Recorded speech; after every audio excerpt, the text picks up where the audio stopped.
The blue Honda Civic sat alone in the employee parking garage, engine still humming softly in the December cold. 4:37 a.m., headlights casting long shadows against concrete pillars. The driver's door hung open, interior light illuminating an empty seat. A red dealer's vest lay folded on the passenger side. Keys dangled from the ignition. But 23-year-old Vanessa Cruz, who'd clocked out of the Silver Sands Casino just 18 minutes earlier, had vanished into the pre-dawn darkness of Reno, Nevada. Her car remained. She did not. Vanessa Cruz represented the backbone of Nevada's casino industry. The dealers who worked graveyard shifts, 11 p.m. to 7:00 a.m., keeping tables running while most of Reno slept. At 23, she'd been dealing blackjack at the Silver Sands for 18 months, building a reputation for professionalism and consistency. She had dark brown hair usually pulled back in a neat ponytail, warm brown eyes that could read players with practiced ease, and hands that moved cards across felt with the fluid precision that came from dealing thousands of hands. Saturday night into Sunday morning, December 12th to 13th, 1987, had been typical for the Silver Sands. The casino floor buzzed with weekend gamblers, slot machines chiming, dice rolling, cards sliding. Vanessa worked table 7, a blackjack table positioned near the main casino floor's center. Her shift began at 11 p.m., and for the next 5 hours she dealt cards, managed bets, maintained the professional demeanor that made her popular with regular customers. Co-workers would later describe Vanessa as reliable, friendly, focused. She arrived 15 minutes early for every shift. She never called in sick. She handled difficult customers with patience that other dealers admired.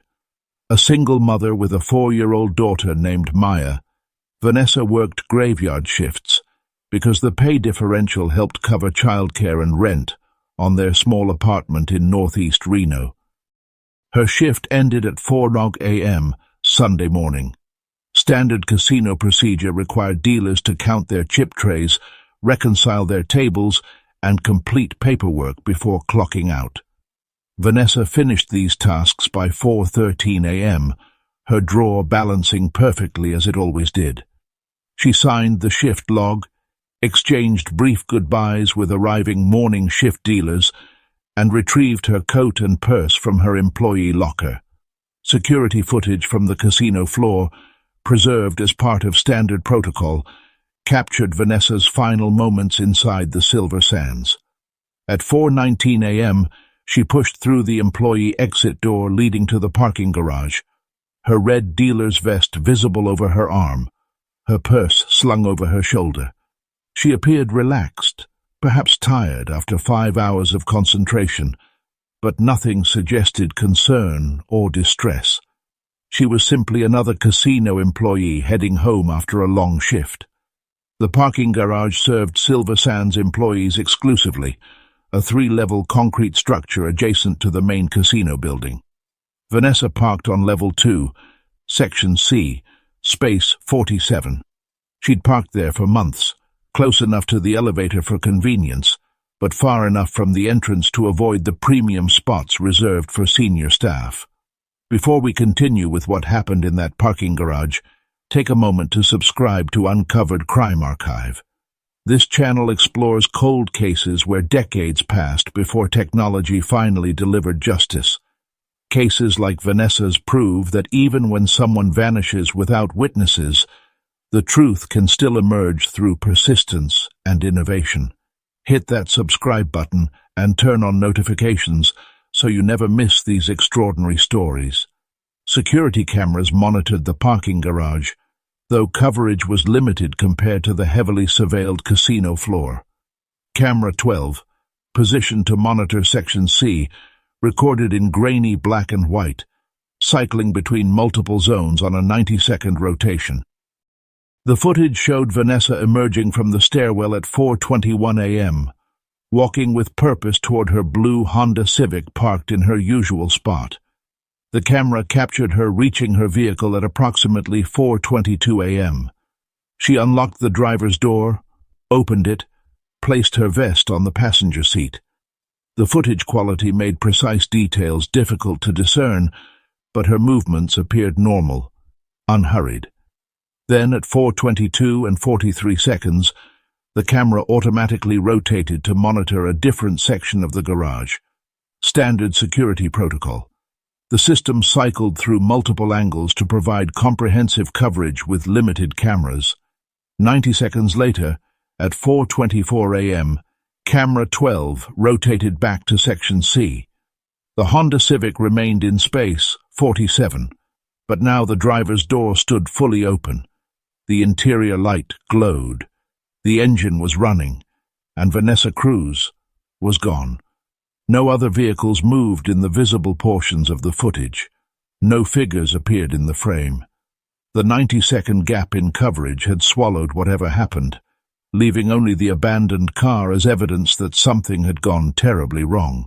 Morning shift security guard Robert Chen discovered the abandoned vehicle at 5:18 a.m. during his routine patrol of the employee garage. The running engine immediately caught his attention. He approached cautiously, his flashlight beam sweeping across the interior. Empty driver's seat. A purse sitting undisturbed on the passenger floor. A red dealer's vest folded neatly. The keys still in the ignition. The engine consuming fuel that would run out within the hour. Chen radioed the security office immediately. Within minutes, James Morton, the graveyard shift security supervisor, arrived at the scene. Morton had worked casino security for 7 years, known throughout Silver Sands as thorough and professional. He examined the vehicle carefully, noting the employee parking permit on the dashboard identifying the car as belonging to Vanessa Cruz, dealer number 47. By 5:45 a.m., Reno Police Department officers surrounded the Honda Civic. Detective Frank Harrison took charge of what initially appeared to be a possible medical emergency or accident.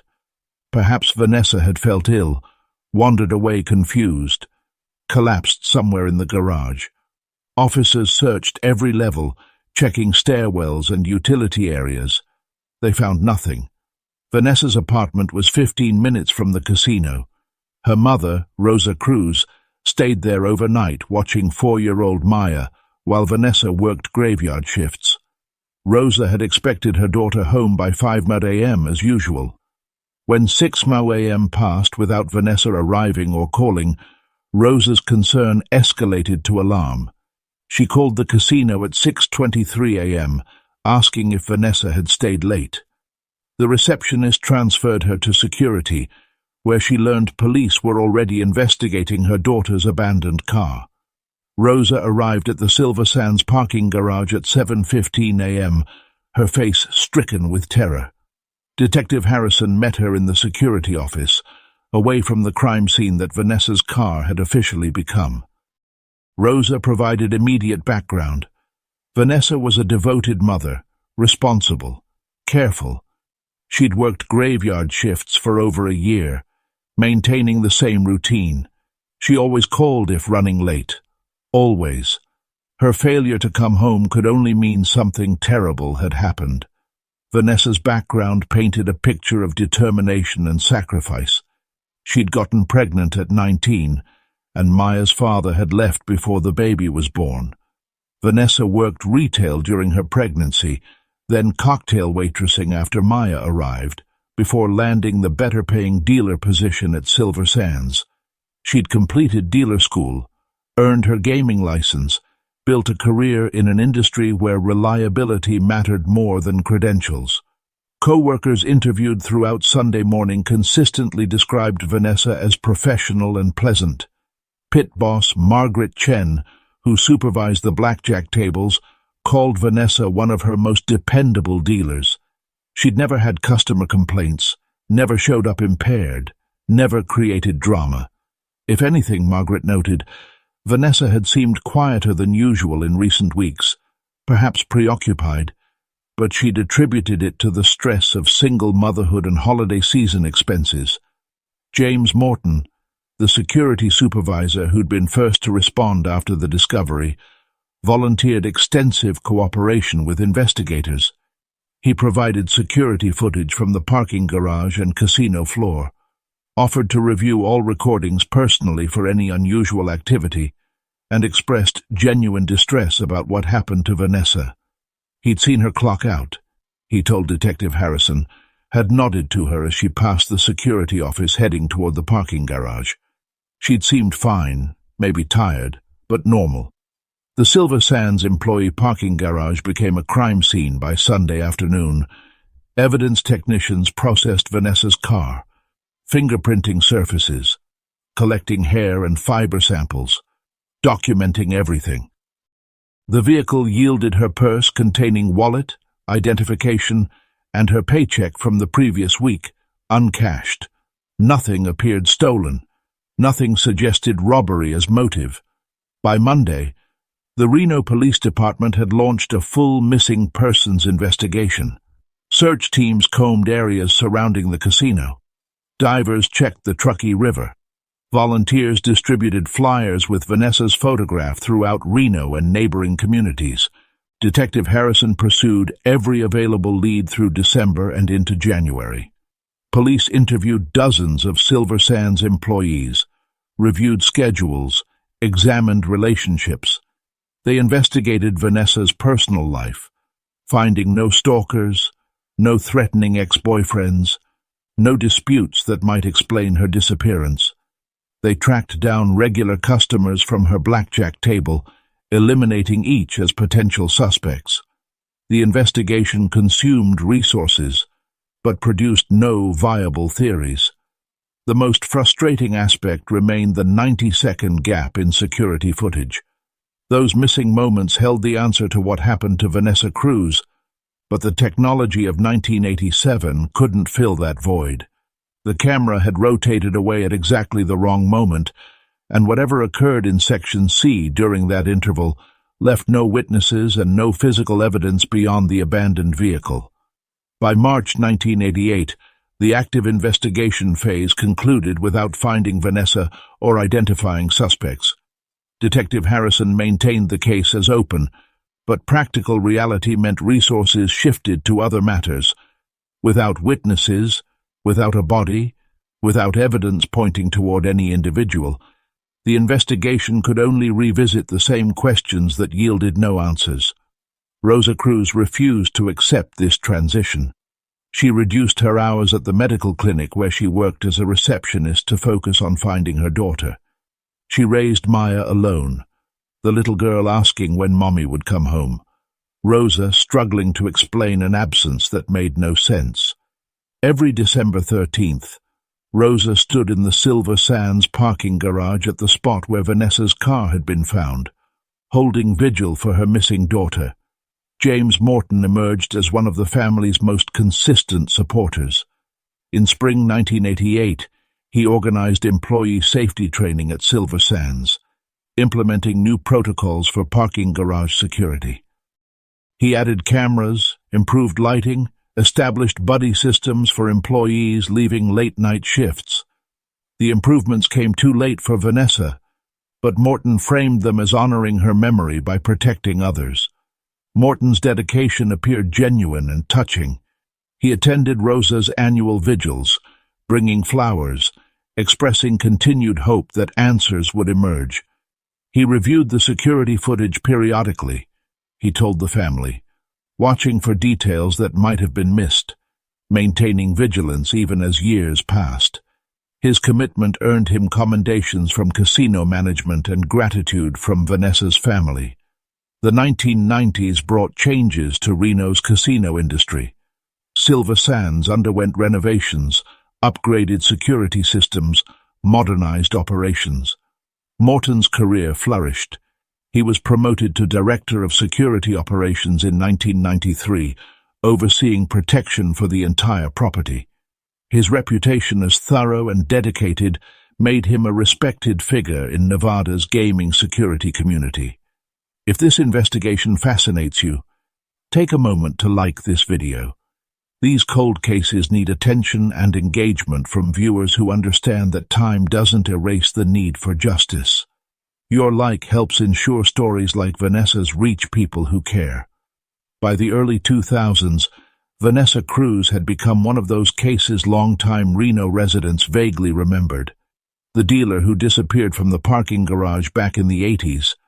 Her story appeared occasionally in retrospectives about unsolved mysteries, her photograph shown briefly alongside others who'd vanished without explanation. The details faded with time, the sharp edges of tragedy softening into distant memory. Maya grew up without her mother, raised by her grandmother, carrying questions that had no answers. What happened that December morning? Where did her mother go? Why did she never come home? Rosa did her best to keep Vanessa's memory alive, sharing stories, showing photographs, ensuring Maya knew the woman who'd worked graveyard shifts to provide for her daughter's future. Morton attended the 20th anniversary vigil in December 2007, standing beside Rosa in the parking garage that now looked nothing like it had in 1987. New paint, modern lighting, upgraded cameras. He spoke about Vanessa with apparent emotion, about the tragedy of unsolved cases, about families who deserved answers. In October 2024, the Nevada Cold Case Task Force received federal funding through the Victims of Crime Act to apply artificial intelligence technology to unsolved cases from previous decades. Detective Lauren Matthews, assigned to lead the Reno division, selected Vanessa Cruz's disappearance as a priority case. The security footage from 1987, primitive by modern standards, might yield secrets invisible to investigators working with the technology available 37 years earlier.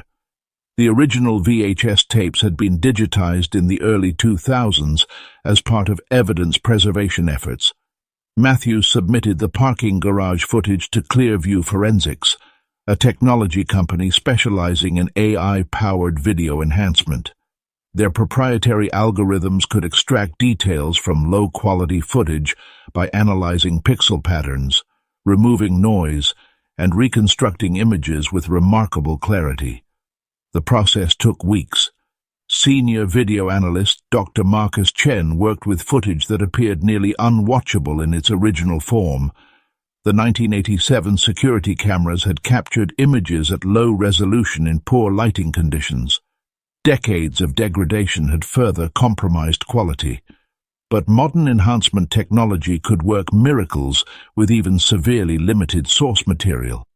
The breakthrough came from analyzing the 90-second gap that had haunted investigators since 1987.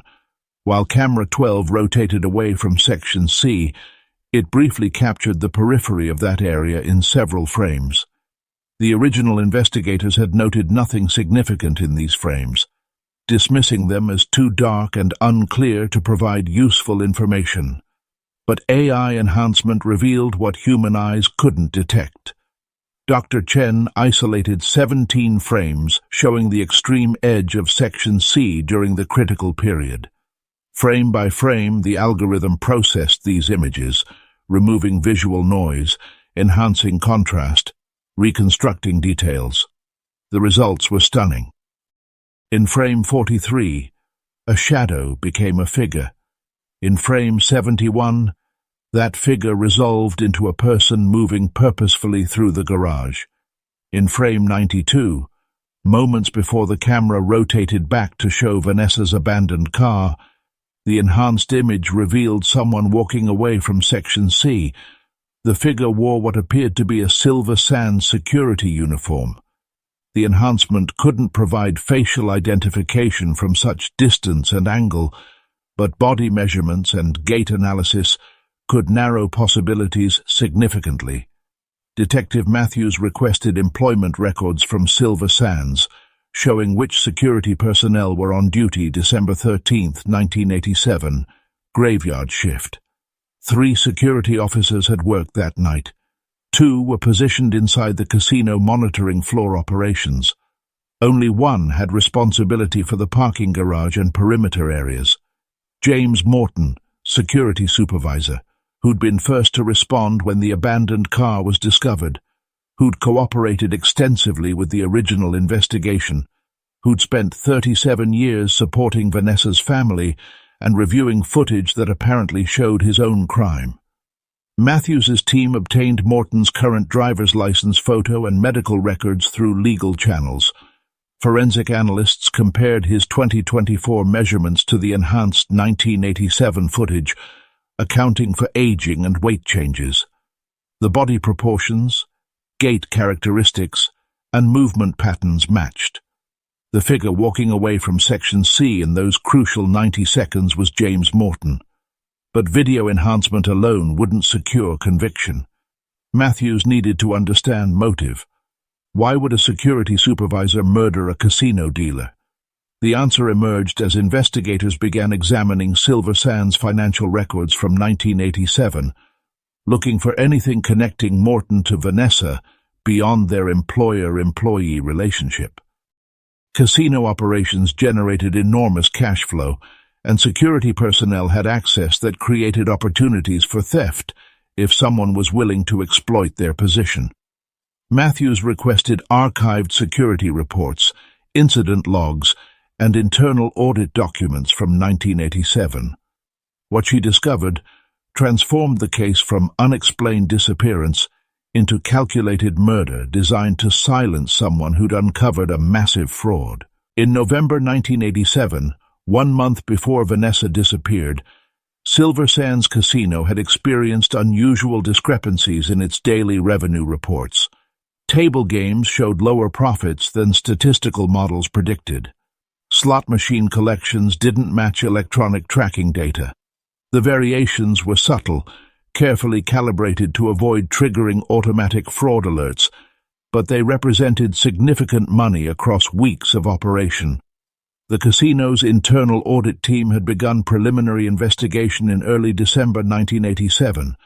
Among the documents Matthews discovered was a memo dated December 10th, 3 days before Vanessa vanished. The memo reported that dealer Vanessa Cruz had submitted concerns to pit boss Margaret Chen about irregularities she'd noticed while reviewing her table's nightly reports, a routine task dealers perform to verify their performance records. Vanessa had observed something unusual. Her blackjack table showed lower house earnings than her dealing patterns should produce. She tracked cards carefully, knew the statistical probabilities, understood the expected win rates. But the official reports showed losses during periods when she remembered the house winning significantly. Someone was altering records, skimming profits, and doing it systematically across multiple tables. Her observations had been forwarded to the audit team, who'd begun investigating. Their preliminary findings, preserved in archived files, indicated the fraud originated from security department access to casino management systems. Someone with security clearance was manipulating electronic records after shifts ended, redirecting funds through accounts designed to appear as legitimate casino expenses. The audit team had scheduled a comprehensive review for December 14, 1987. They'd planned to interview key personnel, including Vanessa Cruz, who would provide detailed testimony about the discrepancies she'd discovered. That interview never occurred because Vanessa disappeared on December 13th, and the investigation quietly dissolved in the chaos that followed. Matthews traced the fraud scheme's architecture through decades-old financial records. Morton had exploited his security position brilliantly. He'd identified a card-counting operation run by organized gamblers, and instead of reporting it, had partnered with them. He provided advance warning when surveillance focused on their activities, allowed them to operate profitably, and received percentages of their winnings. Simultaneously, he manipulated casino records to disguise the losses, creating phantom expenses and misattributed revenue shortfalls. The scheme had generated approximately $300,000 annually for Morton between 1985 and 1987, worth nearly $800,000 in 2024 dollars. He'd been careful, sophisticated, nearly undetectable. But Vanessa Cruz's sharp observations and honest reporting threatened to expose everything. The audit scheduled for December 14th would have unraveled his operation completely. Morton had murdered Vanessa to protect his criminal enterprise. The parking garage provided opportunity. His security position gave him knowledge of camera coverage and blind spots. He'd known exactly where and when to act. The 90-second gap in camera rotation wasn't bad luck for investigators. It was Morton's calculated window of opportunity. Enhanced analysis of the footage revealed additional details. In frames showing Morton walking away from Section C, the algorithm detected what appeared to be a struggle's aftermath. His uniform showed disruption, suggesting physical confrontation. His gait indicated he was carrying or dragging significant weight. He'd overpowered Vanessa, likely using surprise and strength advantage, then transported her body in his own vehicle parked in security personnel spaces. Despite extensive searches following Morton's eventual arrest, Vanessa Cruz's remains were never recovered. Morton refused cooperation, exercising his right to silence throughout interrogation. Investigators believe he disposed of her body in remote desert areas surrounding Reno, locations he'd scouted using his security position's flexibility for travel. The card-counting partners Morton had protected were identified through the investigation. Several had died in intervening decades, but 2 provided testimony in exchange for immunity. They confirmed Morton's scheme, his ruthless protection of the operation, and their shock when they later realized Vanessa's disappearance had coincided with the audit that threatened to expose their arrangement. On November 19, 2024, Detective Matthews and federal agents arrived at James Morton's suburban Las Vegas home at 6:15 a.m. The 70-year-old retired security director answered the door in a bathrobe, his expression shifting from confusion to cold recognition as Matthews displayed her badge and arrest warrant. Murder in the first degree. Fraud, obstruction of justice. Morton said nothing, extending his hands for handcuffs with the practiced calm of someone who'd spent decades controlling his emotions. His wife of 35 years stood frozen in shock as her husband was led to the waiting vehicle. Neighbors emerged onto their lawns, witnessing the arrest of a man many knew as a respected former casino security professional who'd spent his retirement consulting for Nevada's gaming industry. The news detonated across Nevada's casino community with seismic force. James Morton, the security director who'd implemented safety protocols in Vanessa Cruz's memory, who'd attended annual vigils, who'd reviewed footage supposedly searching for clues, was accused of her murder. The revelation shattered fundamental assumptions about trust and institutional integrity. Silver Sands Casino, now owned by a different corporation, released a statement expressing profound shock and pledging full cooperation with investigators. They announced comprehensive reviews of all cases Morton had handled during his 30-year career. The Nevada Gaming Control Board launched investigations into whether his fraud schemes had extended to other properties. Rosa Cruz, now 71, received the news from Detective Matthews personally. She wept with a complex grief that encompassed both relief and rage. For 37 years, Morton had looked her in the eyes at vigils. He'd hugged her. He'd spoken about never giving up hope. Every gesture had been performance, guilt management disguised as compassion, calculated deception that allowed him to monitor the investigation while appearing above suspicion. Maya, now 41 with children of her own, struggled to process that the man who'd attended her high school graduation, who'd sent condolence flowers when her grandmother died, who'd presented himself as a family ally, had murdered her mother. The betrayal cut deeper than simple hatred of a killer. It was the corruption of memory itself, 37 years of false comfort provided by the person responsible for her mother's absence. The trial began in April 2025, drawing national attention to Reno. Prosecutors presented the enhanced video footage showing Morton in the parking garage during the critical 90 seconds. They detailed the fraud scheme Vanessa had discovered, the audit that threatened Morton's criminal enterprise, and the calculated murder designed to silence the only witness who understood the discrepancies. Former card-counting partners testified about Morton's operation. Financial analysts presented evidence of millions in skimmed profits over decades. Casino employees recalled Morton's insistence on personally reviewing security footage from December 1987, his decades-long access to evidence that documented his own crime. Morton's defense attorneys argued that enhanced video couldn't definitively identify their client, that the fraud scheme didn't prove murder, that absence of a body meant reasonable doubt. But the cumulative evidence proved insurmountable. The video analysis placing him at the scene, the financial motive, the 37 years of calculated deception. On June 3, 2025, after 14 hours of deliberation, the jury returned guilty verdicts on all counts. Morton, now 71, showed no emotion as the verdict was read. Judge Patricia Delgado sentenced him to life imprisonment without parole, her voice firm with controlled anger. "You murdered Vanessa Cruz to protect your criminal enterprise," Judge Delgado stated. "Then you spent 37 years pretending to honor her memory while knowing you'd killed her. You exploited her family's grief, manipulated their trust, and reviewed footage of your own crime under the guise of helping. Your actions represent betrayal beyond measure.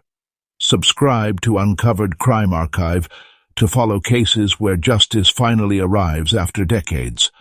Share this video with others who understand that even the most carefully hidden truths can eventually be exposed. Your engagement helps ensure these stories reach families still waiting for answers. Rosa Cruz died peacefully in August 2025. 2 months after Morton's conviction.